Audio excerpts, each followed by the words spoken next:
வணக்கம் அன்பு நண்பர்களே, மீண்டும் ஒரு வீடியோவில் உங்களை சந்திக்கிறதுல மிக்க மகிழ்ச்சி. வாங்க டாபிக் உள்ள போகலாம். ஆக்சுவலாக டிரான்சிஸ்டர்ஸ் பார்த்துட்டு இருக்கோம். டிரான்சிஸ்டரில் பயாசிங் பார்த்தோம், இன்புட் சிக்னல் எப்படி ஆம்பிளிஃபை ஆகுதுன்னு பார்த்தோம்.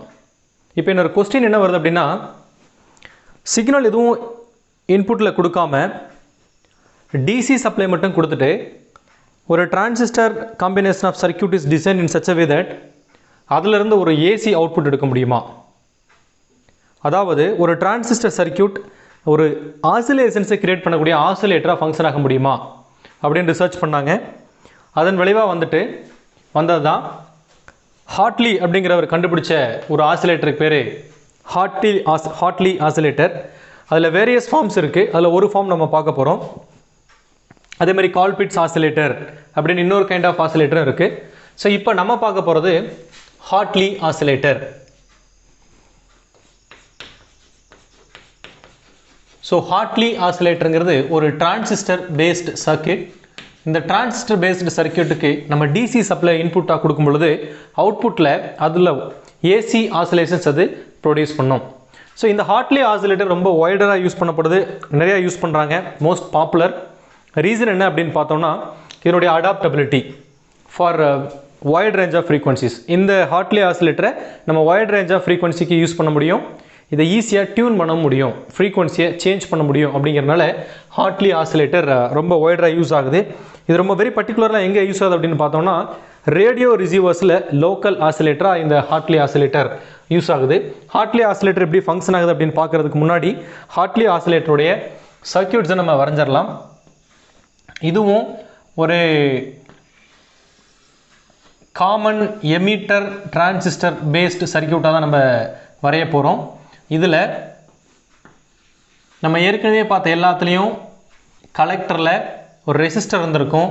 இங்கே ரேடியோ ஃப்ரீக்வன்சி சோக் இருக்குது. சோக் அப்படின்னா என்ன, நம்மளுடைய ப்ரீவியஸ் வீடியோவில் நம்ம பேசியிருக்கிறோம். இந்த ரேடியோ ஃப்ரீக்வன்சி சோக் இருக்குது. அண்ட் தென்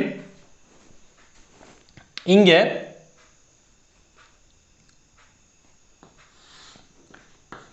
விசிசி சப்ளை இருக்குது.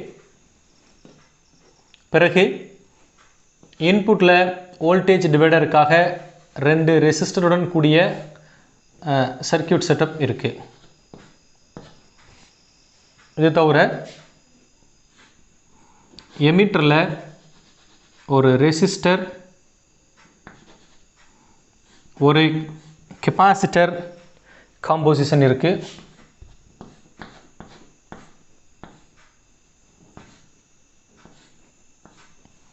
These are all connected together in the bottom and grounded. Then இங்கே ஒரு variable capacitor.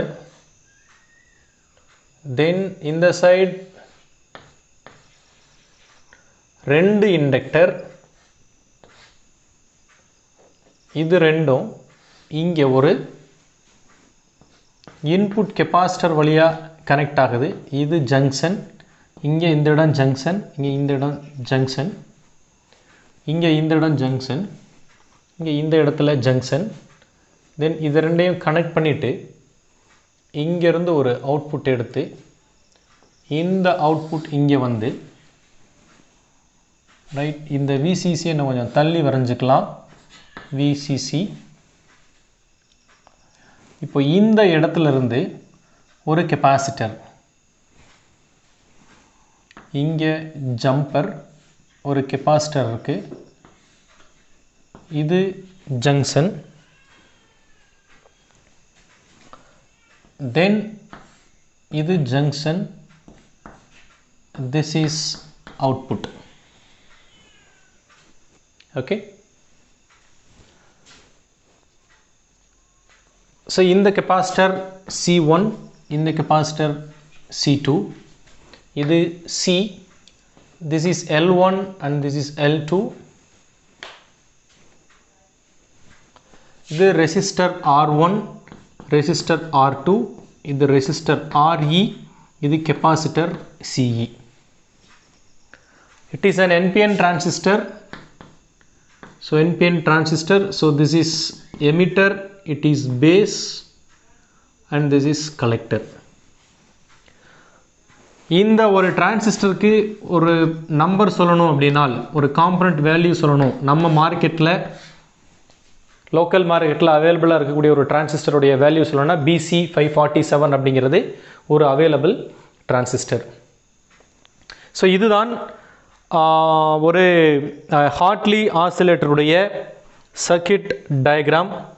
ஒரு ஹார்ட்லி ஆசிலேட்டருடைய ஒரு version, it's one version of the Hartley oscillator. இப்போது இந்த ஹார்ட்லி ஆசிலேட்டரில் சர்க்கியூட் எக்ஸ்பிளைன் பண்ணிடலாம்.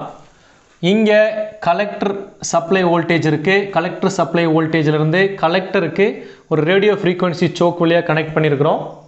தென் voltage biasing to the transistor வந்துட்டு R1 R2 RE வழியாக தரப்படுது. இதில் வோல்டேஜ் டிவைடராக R1 R2 ஆக்ட் ஆகும், அதுதான் பயாஸுக்கு ரெஸ்பான்சிபிள். REங்கிறது சர்க்கியூட் ஸ்டெபிலைசனுக்கான எமிட்டர் ரெசிஸ்டர். இப்போ இங்கே C1 அப்படிங்கிறது எதுக்காக கொடுத்துருக்காங்கன்னா, இன்புட் ஸ்டேஜில் உள்ளார ஏசி சிக்னல் மட்டும் உள்ளே போகணும். இங்கே இருக்கக்கூடிய பயாசிங் பொட்டன்ஷியல் இந்த டேங்க் சர்க்கியூட்டோட ரிவர்ஸில் கனெக்ட் ஆகக்கூடாது அப்படிங்கிறதுக்காக இந்த கெப்பாசிட்டர் C1. இந்த CA அப்படிங்கிறது வரக்கூடிய ஆம்ப்ளிஃபைட் சிக்னல் இங்கே ரெசிஸ்டிவ் லோடு வழியாக போகாமல் லோ ரெசிஸ்டன்ஸ் பாத் வழியாக போகணும். ஏசி காம்பனண்ட் ஃப்ளோ ஆகிறதுக்காக ஆசிலேட்டரி காம்பனண்ட் ஃப்ளோ ஆகிறதுக்கான பாத்துக்காக இந்த CE. அதே மாதிரி இங்கே இருக்கக்கூடிய C2 அப்படிங்கிறது இந்த கலெக்டர் காம்பனண்ட்லேருந்து உள்ளார ஏசி காம்பனண்ட் மட்டும் இங்கே இருக்கக்கூடிய டேங்க் சர்க்கியூட் போகணும் அப்படிங்கிறதுக்காக டிசி காம்பனண்ட் கலெக்டரோடையும் ஏசி இந்த சர்க்கியூட்டோட பயாஸ் ஆகிருக்கும்போது டிசி காம்பனண்ட் ஏசி மட்டும் டேங்க் சர்க்கியூட் போகணும் அப்படிங்கிறதுக்காக இந்த C2 சர்க்கியூட்டும் இங்கே இந்த பாயிண்டில் அவுட்புட்டும் நம்ம எடுத்துருக்குறோம்.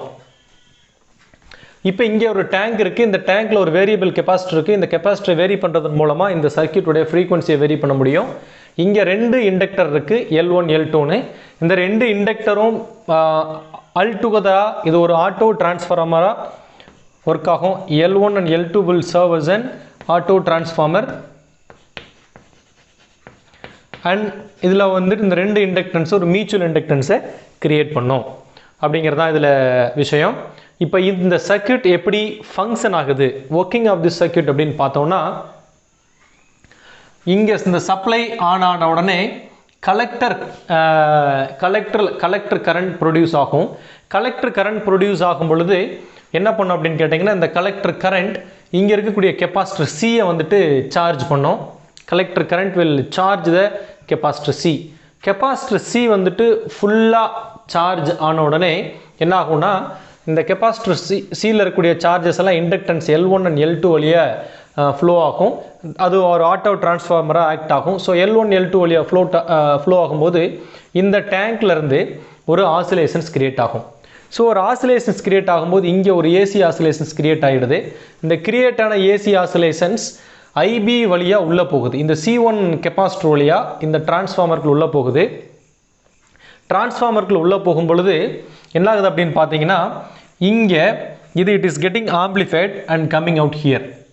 இங்கே வரும்பொழுது திரும்பியும் இது C2 கெப்பாசிட்டர் வழியாக ஃபீட்பேக் டு கெப்பாசிட்டர் C இந்த டேங்க் சர்க்கியூட்கே போகுது.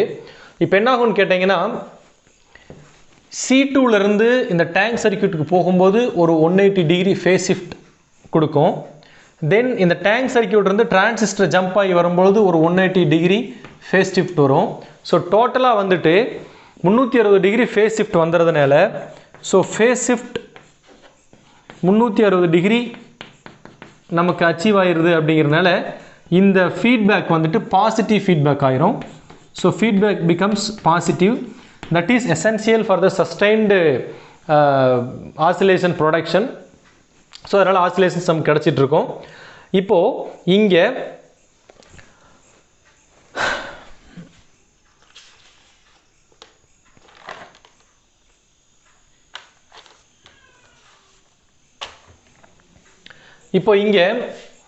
இந்த டேங்க் சர்க்கியூட் இருக்கக்கூடிய L1 L2 C இதனால் வந்துட்டு ப்ரொடியூஸ் ஆகக்கூடிய இந்த ஆசிலேஷன்ஸ்க்கான ஃப்ரீக்வன்சி நம்ம எழுதணும்னு பார்த்தோம்னா, இந்த ஃப்ரீக்வன்சி ஆஃப் ஆசிலேஷன் அப்படிங்கிறது 1/2 pi square root of LC அப்படின்னு இருக்கும். வேர் L அப்படிங்கிறது L1 plus L2 plus 2M அப்படி வரும். L1 L2 அப்படிங்கிறது inductance of the coil 1 and 2. M அப்படிங்கிறது வந்துட்டு mutual inductance. ஸோ L அப்படிங்கிறது இங்கே வந்து self inductance.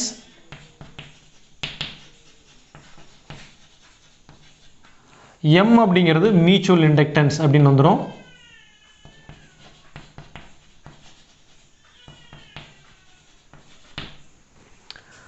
And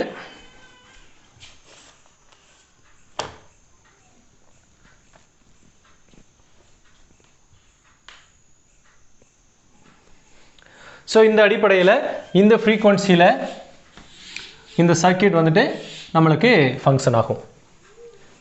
இப்போ இந்த ஃப்ரீக்வன்சி எப்படி வந்துச்சு, what is the derivation for this frequency அப்படின்னு பார்த்தோம்னா அதை நம்ம டெரைவ் பண்ண போகிறோம். Derivation for the frequency. So expression for frequency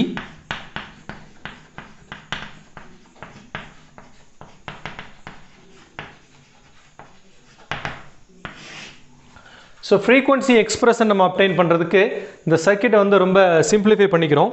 என்ன பண்ணிக்கிறோம் அப்படின்னு பார்த்தீங்கன்னா, let's keep this tank and this transistor, let's skip other auxiliary components. So that நமக்கு இந்த சர்க்கியூட் எப்படி மாறிடும் அப்படின்னா இப்படி மாறிடுது. ஸோ இப்போ இங்கிருந்து வரக்கூடிய feedback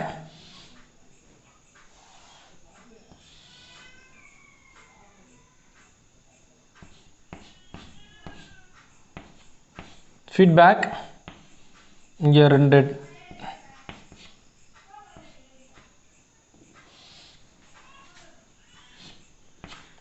okay, that's it.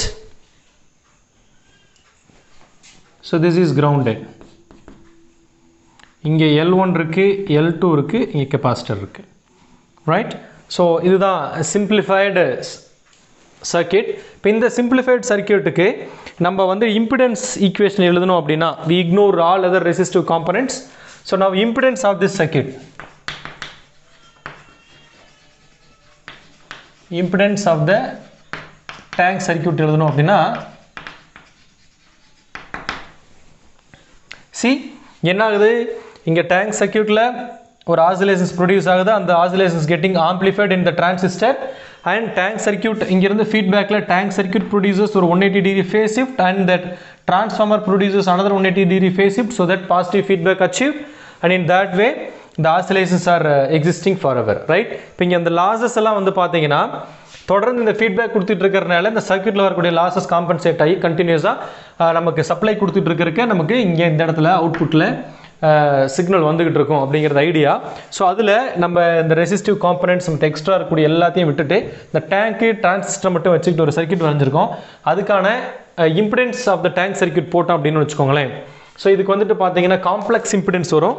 So complex impedance அப்படிங்கிறது இஜெட் போட்டோம்னா இது வந்துட்டு ஜே ஒமேகா L1 ஃபார் இந்த first inductance plus j omega M, அதாவது mutual inductance due to first inductance, then j omega L2 இது inductance for second inductance and j omega M this is for second mutual inductance for the second coil, then 1 by j omega c for the impedance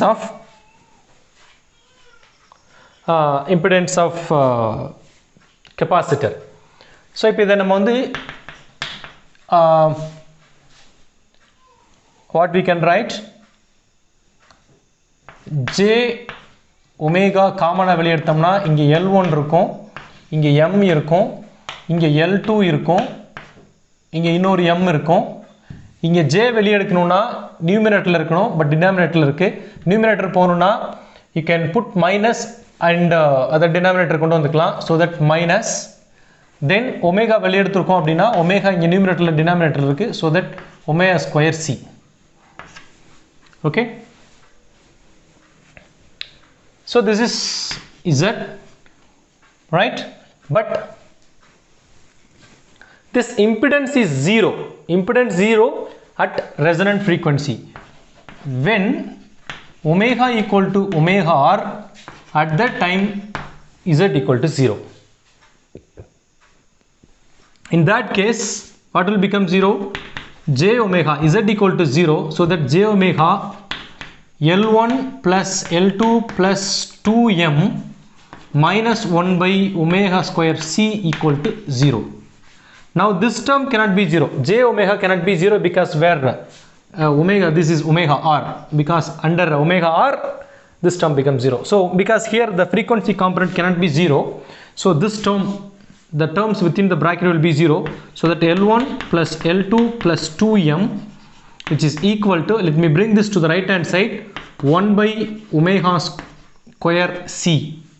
Okay, then we have to rewrite this for in terms of expression for frequency, resonance frequency, so that you have to rewrite these terms for omega square r, as we have to rewrite this equation for omega square r. You can write omega r square, which is equal to 1 over L1 plus L2 plus 2m multiplied by c, or if you want omega r, then 1 by square root of L1 plus L2 plus 2m into c, or we can write omega r, which is equal to 1 by 2 pi 1 by square root of LC, where L equal to L1 plus L2 plus 2m. So this is for angular frequency. Omega is angular frequency. Now if you rewrite this equation for linear frequency, then f equal to omega pi 2 pi, so that this becomes 1 by 2 pi square root of LC. So this is the expression for frequency of the Hartley oscillator. So frequency of the Hartley oscillator can be determined using this function. It's a simple derivation for frequency.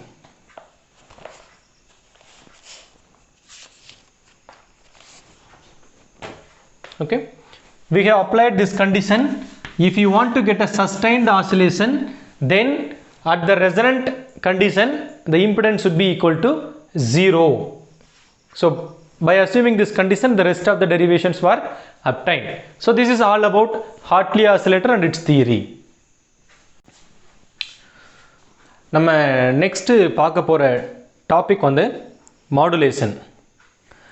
இப்போ radio station, radio broadcasting ஸ்டேஷனில் அல்லது வேறு எந்த ஒரு signal transmission பண்ணக்கூடிய ஒரு ப்ராசஸ்லையுமே பார்த்தீங்கன்னா, ஒரு மியூசிக் ஆகட்டும் இல்லை ஒரு ஆடியோவாகட்டும், அதை நம்ம ஒரு இடத்துல இருந்து டிஸ்டன்ட் பிளேசஸ்க்கு நம்ம டிரான்ஸ்மிட் பண்ணுறதுக்கு, ப்ராட்காஸ்ட் பண்ணுறதுக்கு அப்படியே வந்து அதே ஆடியோ ஃப்ரீக்வன்சி சிக்னலை அப்படியே நம்ம டிரான்ஸ்மிட் பண்ணிட முடியாது. என்ன பண்ணணும்னா, நம்ம அந்த ஆடியோ ஃப்ரீக்வன்சி சிக்னலை ஒரு ஹை ஃப்ரீக்வன்சி ரேடியோ சிக்னலோட மிக்ஸ் பண்ணி அந்த மிக்ஸான சிக்னலை தான் வந்து நம்ம ப்ராட்காஸ்ட் பண்ணணும். அந்த மாதிரி சிக்னலை மிக்ஸ் பண்ணுற அந்த ப்ராசஸ்க்கு பேர் மாடுலேஷன். ஸோ இந்த மாடுலேஷன் அப்படிங்கிறது ஜென்ரலாக வந்து சிக்னல் டிரான்ஸ்மிஷனில், ரேடியோ ப்ராட்காஸ்டிங்கில் யூஸ் பண்ணப்படுது. There are different types of modulation. So அது என்ன அப்படிங்கிறத நம்ம பார்க்க போகிறோம். So modulation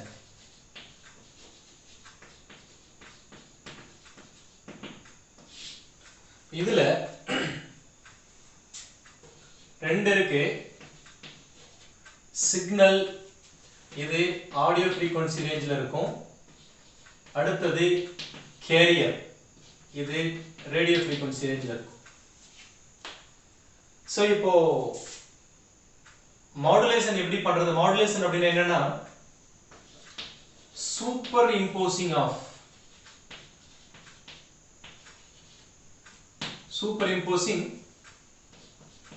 AF signal on RF signal.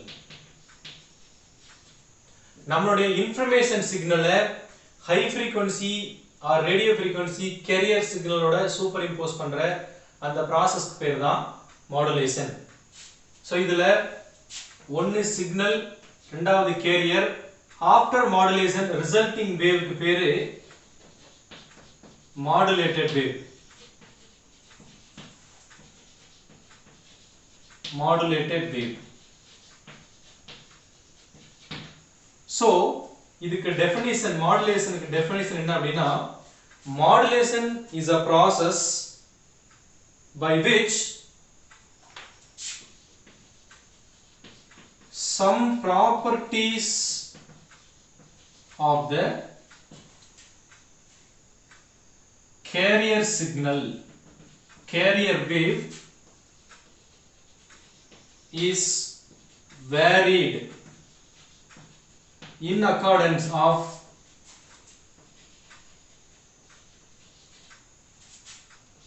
audio frequency signal. Right?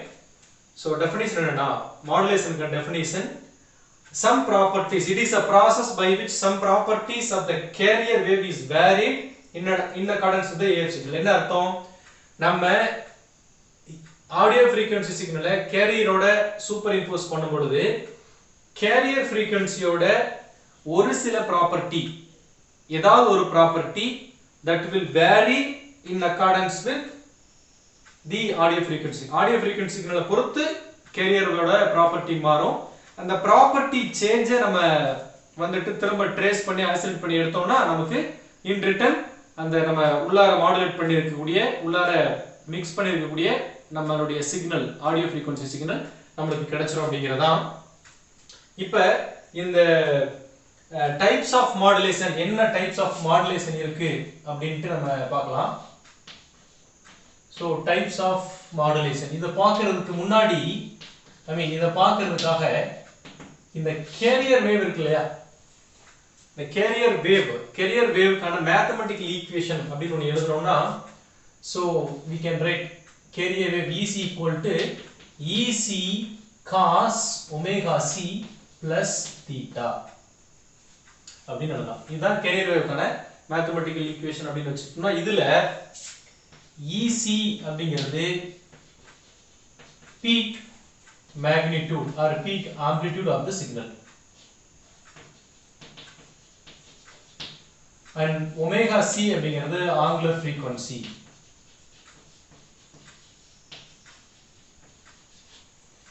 theta அப்படிங்கிறது phase of the signal, phase of the wave, phase. இப்போ some property அப்படிங்கிறது, இந்த ப்ராப்பர்ட்டி அப்படிங்கிறது magnitude, angular frequency, phase, இதுல ஏதாவது ஒண்ணு will vary in accordance with the audio frequency signal. என்ன vary ஆகும் அப்படிங்கிறது என்ன type of modulation அப்படிங்கறத பொறுத்து vary ஆகும். இப்போ இதுல there are three types of modulation. There are three types of modulation we can define. One, amplitude modulation. Second, frequency modulation. Third, phase modulation. இப்ப amplitude modulation இருக்கும் பட்சத்தில் என்ன ஆகும்னா, the peak magnitude of the carrier signal will change in accordance with the audio frequency signal. That is, EC will be varied while omega c and theta will not change. These won't affect it. So these won't affect it. Okay.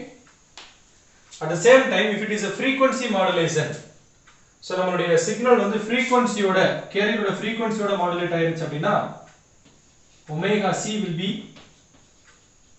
vary, whereas EC and theta will not vary.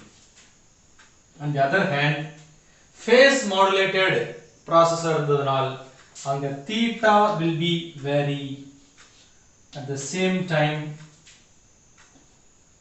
EC and omega c will not vary. So என்ன type of modulation அப்படிங்கறத பொறுத்து என்ன parameter audio frequency சிக்னலை பொறுத்து vary ஆகும் அப்படிங்கிறது determine ஆகும். இப்ப ஆம்ப்ளிட்யூட் மாடுலேஷன்ல எப்படி அதனுடைய இந்த பீக் மேக்னிடியூட் வேரி ஆகுது அப்படிங்கறத ஒரு பிக்சர் மூலமா நம்ம பார்க்கலாம். So amplitude modulation.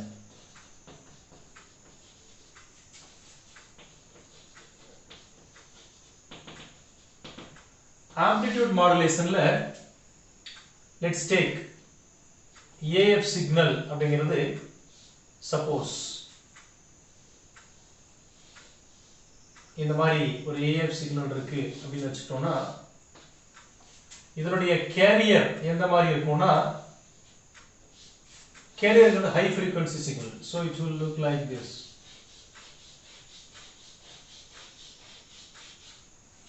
Uniform இருக்கும், right? Then modulated signal. So modulated signal எப்படி இருக்கும்னு பார்த்தோம்னா will look like this.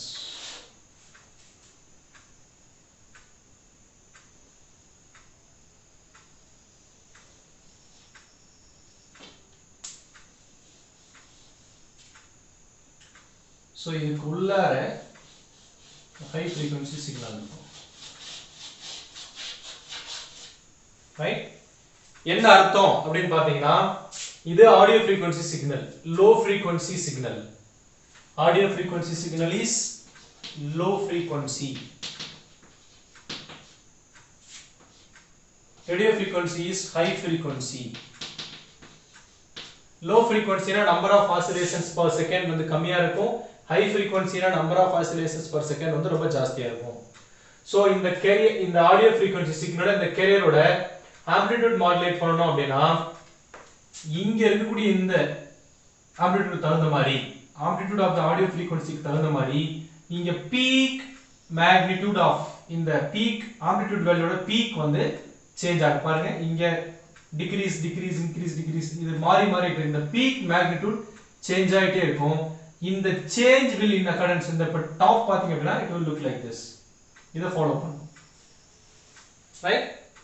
So the magnitude of the high frequency signal இந்த low frequency signal உட்கார்ந்திருக்கு, so that இது பேர் வந்துட்டு amplitude modulation. So amplitude, the property of the carrier wave la amplitude, the peak magnitude changes in accordance with the signal.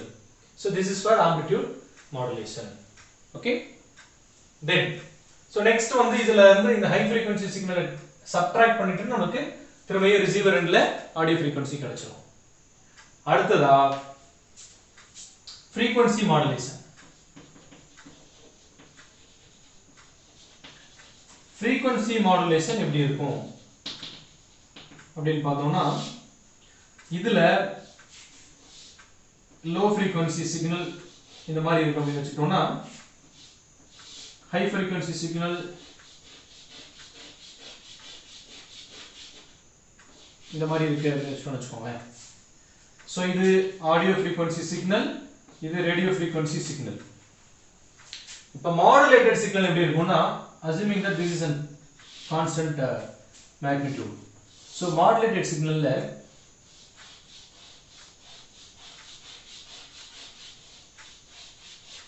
எப்படி இருக்கும்? So இதுல actually இந்த magnitude எல்லாம் காமனா கான்ஸ்டன்ட்டா இருக்கு, magnitude will not change. ஆனா frequency பார்த்தோம்னா இதனோட frequencyயும் இதனோட frequencyயும் வேற வேற, right? This frequency will change. The frequency the property of the frequency will change in accordance with the property of the audio frequency signal. So நம்ம audio frequency signal யூனிஃபார்மா இருக்க மாதிரி காமிச்சிருக்கோம். ஒரிஜினலா ஒரு ஸ்பீச் சிக்னல் எடுத்தீங்கன்னா யூனிஃபார்மா இருக்காது, நான் யூனிஃபார்மா இருக்கும் இல்லையா? சோ அந்த நான் யூனிஃபார்மிட்டிக்கு தகுந்த மாதிரி இந்த property of the audio frequency signalக்கு தகுந்த மாதிரி இங்க அந்த frequency வந்து frequency carrier வந்து யூனிஃபார்மா இருக்க frequency distorted இருக்கும். So இதுதான் frequency modulation, modulated signal, right? இப்ப receiver endல இந்த high frequency signal இதுல இருந்து subtract பண்ணிட்டோம் அப்படினா raw high frequency signal என்ன high frequency signalல நம்ம சிக்னலை மாடுலேட் பண்ணிருக்கோம், அந்த high frequency subtract பண்ணிட்டோம்னா சிக்னல் நமக்கு ரிட்டர்ன்ல கிடைச்சிரும். அதுக்கு அப்புறம் அதை ஆம்ப்ளிஃபை பண்ணி நம்ம யூஸ் பண்ணிக்கலாம். இதே மாதிரி ஃபேஸ்ல இன்ஸ்டன்டேனியஸ் ஃபேஸ்ல நம்ம இன்ஃபர்மேஷனை வந்து மாடுலேட் பண்ணிருந்தோம்னா அதுக்கு பேரு ஃபேஸ் மாடுலேஷன். முன்னாடி AM radios R medium wave transmission எல்லாமே இந்த பேசிஸ்ல இருந்துச்சு. இப்போ நம்ம மொபைல்ல கேட்கக்கூடிய FM ரேடியோஸ் அல்ல சின்ன சின்ன ஹேண்ட்செட்ல இருக்கக்கூடிய இந்த FM ஸ்டேஷன் சொல்றோம் இல்லைங்களா, அந்த FM ஸ்டேஷன் அப்படிங்கிறது FM ரேடியோஸ்ங்கிறது அங்க யூஸ் பண்ண ஃப்ரீக்வன்சி மாடுலேஷன் அப்படிங்கிற இந்த கான்செப்டை யூஸ் பண்ணி ரேடியோ பிராட்காஸ்ட் பண்ற ஸ்டேஷன்ஸ் வந்து நம்ம FM ஸ்டேஷன் அப்படின்னு சொல்லுவோம். AM ரேடியோ மாடுலேஷனோட FM மாடுலேஷன் இஸ் சுப்பீரியர். ஏன் அப்படின்னு பாத்தீங்கன்னா உங்களுக்கு அதனுடைய கிளாரிட்டி, பேண்ட்வித், நேரோ பேண்ட்வித், நிறைய சேனல்ஸ் வந்துட்டு ஒரு சின்ன பேண்ட்வித்துக்குள்ள பிராட்காஸ்ட் பண்ணக்கூடிய கெபாசிட்டி இதெல்லாம் வச்சு frequency modulation is more popular all over the globe. நிறைய வந்துட்டு FM சேனல்ஸ் இருக்கு. உங்களுக்கு தமிழ்நாட்டில் கூட சூரியன் FM அந்த மாதிரி நிறைய FM சேனல்ஸ் எல்லாம் வந்து இந்த ஃப்ரீக்வன்சி மாடுலேஷன் யூஸ் பண்ணிதான். கொடைக்கானல் ரெயின்போ, FM ரெயின்போ, அந்த மாதிரி ரேடியோ மிர்ச்சி இதெல்லாமே வந்துட்டு இதுக்கு எக்ஸாம்பிள் நம்ம சொல்லலாம். ஸோ இது அது எல்லாமே ஃப்ரீக்வன்சி மாடுலேஷனை பேஸ் பண்ணி இருக்கக்கூடியது. அண்ட் ஃபேஸ் மாடுலேஷன் ஃபேஸ்ல சேஞ்சஸ் வந்துச்சுன்னா ஃபேஸ் மாடுலேஷன் அதில் வந்து நம்ம ரொம்ப டீப்பா போகல. Okay, these are the two widely used modulation concepts in radio broadcasting system. So மாடுலேஷன்ல what is modulation, what are the types of modulation, how it is achieved அப்படிங்கிறது நம்ம ஸ்டாப் பண்ணிக்கிறோம். ரொம்ப டூ டெக்னிக்கலா போகல because it is not in your syllabus. Okay, so with that let me stop this video. so இந்த video உங்களுக்கு பிடிச்சிருந்துச்சு அப்படின்னா இந்த சேனலை சப்ஸ்கிரைப் பண்ணிக்கோங்க, உங்களோட ஃப்ரெண்ட்ஸோட ஷேர் பண்ணுங்க, பெல் பட்டனை எனேபிள் பண்ணி நோட்டிஃபிகேஷன்ஸ் வந்துட்டு அவைல் பண்ணி வச்சுக்கோங்க. உங்களுக்கு ஏதாவது டவுட்ஸ் இருந்துச்சு இல்லை இம்ப்ரூவ்மெண்ட் ஏதாவது சஜஷன்ஸ் இருந்துச்சு அப்படின்னா கமெண்ட் பாக்ஸில் கேளுங்க, அதுக்கு நாங்கள் ப்ராம்ப்டாக ரெஸ்பாண்ட் பண்ணுறோம். மீண்டும் இன்னொரு வீடியோவில் சந்திக்கும் வரை உங்களிடமிருந்து விடைபெற்றுக் கொள்ளும் நான் ஜோதிமுருகன் ருத்ரமூர்த்தி. நன்றி நண்பர்களே, மீண்டும் சந்திப்போம்.